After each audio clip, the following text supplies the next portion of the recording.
सवाल दिया गया है कि नैन s square plus 6x plus में 4 बराबर क्या है 0 है। तो कह रहा है कि अल्फा बटे बीटा और बीटा बाय अल्फा का क्या करना है मान निकालना है। समझ गए। 9 स्क्वायर प्लस 6x प्लस 4 बराबर क्या है 0 है।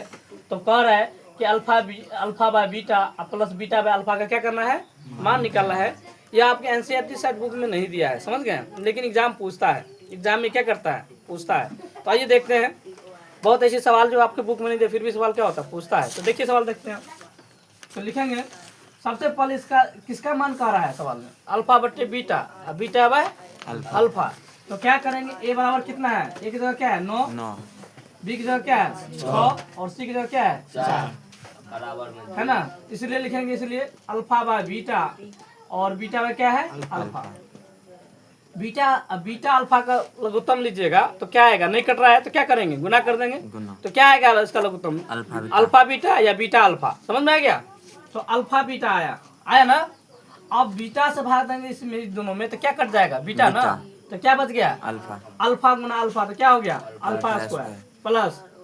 अब देखिए अल्फा से भाग देंगे इसमें तो अल्फा कट से क्या बचेगा बीटा। तो बीटा गुना बीटा तो क्या हो गया बीटा स्क्वायर। अब मेरे प्यारे बच्चों देखो, आपको फॉर्मूला याद होनी चाहिए कि a square plus b square formula क्या होता है।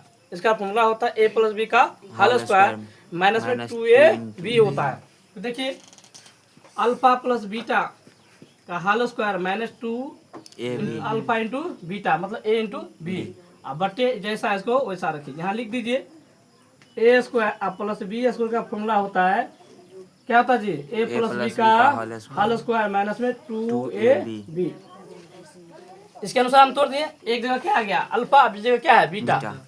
अब देखिए आपको पता है अल्फा प्लस बीटा बराबर होता है माइनस बी बाय ए। अल्फा प्लस बीटा का वैल्यू क्या होता है माइनस बी बाय ए का स्क्वायर रखिए माइनस, और अल्फा इंटू बीटा का वैल्यू क्या होता है सी बाय ए। क्या होता है जी सी बाय ए। यहाँ अल्फा इंटू बीटा सी बाय ए है, यहाँ लिख देंगे अल्फा प्लस बीटा बराबर क्या माइनस बी बाय ए है ना। और अल्फा इंटू बीटा का वैल्यू क्या होता है सी बटे ए। किसी को दिक्कत है।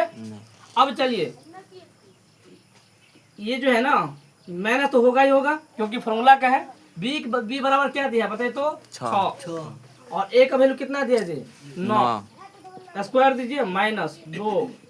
सी का वैल्यू कितना है 4 है ना जी, और ए का वैल्यू कितना है 9 बटे देखिए 4 बटे 9 काटना तो काटिए 3 तिहाई 3 दूना 6 3 तिहाई 9। ये दोनों नहीं कट रहा है तो अब ऊपर में क्या बच गया 2, नीचे में क्या बच गया 3। तो 2 को 2 बार लिखेंगे 2 दूना 4 और 3 तिया 9 माइनस दीजिए 4 दूना 8 बट्टे में 9। यहाँ क्या हो गया 4 बट्टे 9 हुआ ना। 9 को लघुत्तम कितना हुआ जी 9 हुआ। 4 एकान 4 8 एकान 8 बट्टे क्या हो गया 4 बट्टे 9। यहाँ देखिए -4 रुपया कर्ज था, अब 4 रुपया चुकाए, कितना रुपया कर्ज रह गया जी 8 रुपया आपके पास कर्ज था, दिए कितना 4 है ना, कितना रुपया कर्ज रह गया 4 रुपया। कर्ज का मतलब क्या माइनस, तो माइनस कितना बच गया माइनस में 4 बटे कितना 9। अब देखिए ये इस दोनों में ये दोनों क्या कर रहा है भाग दे रहा था, भाग का चिन्ह दीजिए 4 बटे 9। भाग किसे बदलता है बउआ, भाग बदलता है गुना में, जो ऊपर सो नीचे, जो नीचे सो ऊपर। कट गया क्या बच गया 1। समझ में आया कि नहीं, यही आपका आंसर हुआ। अगर आप समझ गए तो लाइक कीजिए, फॉलो कीजिए और शेयर कीजिए और सब्सक्राइब तो जरूर ही कीजिए। चलिए बता दिए।